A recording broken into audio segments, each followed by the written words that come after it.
You walk into a crowded room, and instantly your chest tightens. Voices blend into noise, faces blur, and your mind searches for an escape.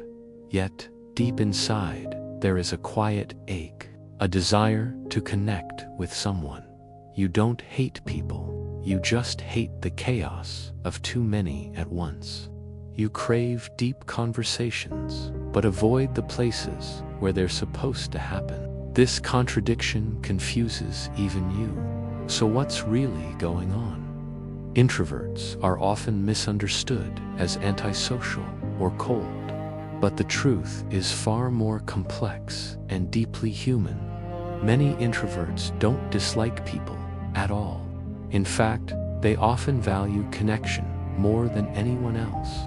What they struggle with is overstimulation and emotional exhaustion. Crowds overwhelm their senses, drain their energy, and cloud their thoughts. Yet, when alone for too long, they feel a different kind of emptiness. This creates a psychological paradox that shapes how they live, love, and relate to others.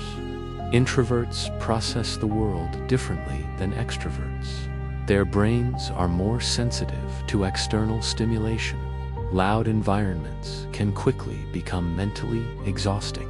Bright lights, constant chatter, and movement overload their senses. This is why crowded places feel suffocating rather than exciting. It's not fear, it's overload. Their energy drains faster in social settings. Every interaction requires mental processing and emotional awareness. They think before they speak, often analyzing every word. In crowds, this becomes overwhelming. Too many conversations happen at once. Too many social cues demand attention. Their mind struggles to keep up, so instead they withdraw. This withdrawal is often mistaken as disinterest, but in reality, it's self-protection. Introverts need space to recharge their mental energy. Without that space, they feel drained and disconnected. However, being alone for too long creates another problem. Humans are wired for connection. Introverts are no exception. They crave meaningful relationships. They long for deep conversations that go beyond small talk. They want to feel understood and seen, but crowds rarely offer that depth. Most social environments revolve around surface-level interaction. Quick greetings, casual jokes, and shallow exchanges dominate. For introverts, this feels empty. They would rather talk to one person for hours than 10 people for minutes. But finding that one person in a crowd feels impossible, so they stay quiet. They observe rather than participate. They wait for the right moment that rarely comes. This creates a cycle of isolation. They avoid crowds to protect their energy. But by avoiding crowds, they reduce opportunities for connection. This leads to loneliness, a quiet, invisible kind of loneliness, not the absence of people, but the absence of meaningful connection. Over time, this can affect self-esteem. They may start to believe they are bad at socializing. They may compare themselves to outgoing individuals. They may feel like something is wrong with them, but nothing is wrong. Their needs are simply different. They don't need more people. They need deeper people. Imagine a young man standing in a crowded subway station. People rush past him, each lost in their own world. He looks around, hoping to feel part of something, but instead, he feels invisible. He wants to start a conversation, but the noise and movement overwhelm him, so he lowers his head and stays silent.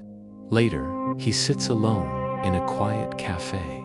Across the room, someone reads a book.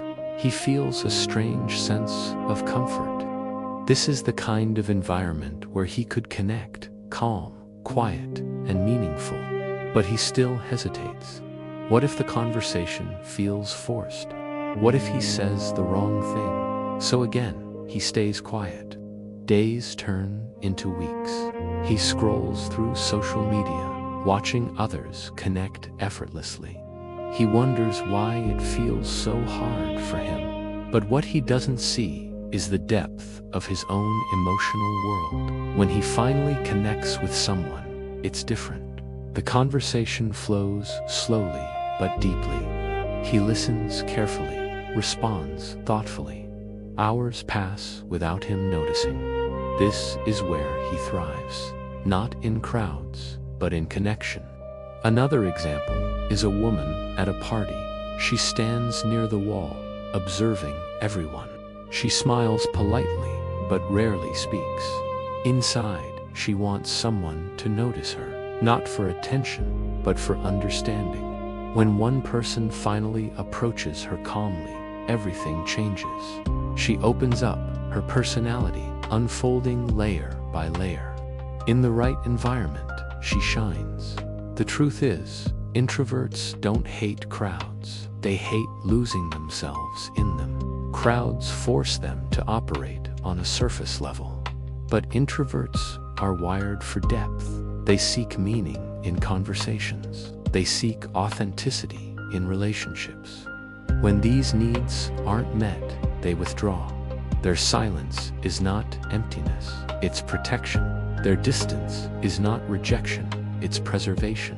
They are constantly balancing two opposing needs: the need for solitude and the need for connection.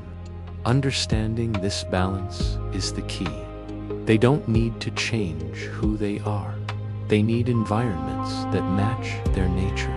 Quiet spaces, smaller groups, deeper conversations. That's where real connection begins for them. So if you've ever felt alone in a crowded room, you're not broken. You're simply someone who values depth over noise. The world may celebrate loud voices, but quiet minds hold powerful emotions. Your need for connection is real and valid. You just need the right space to express it. And when you find it, everything changes.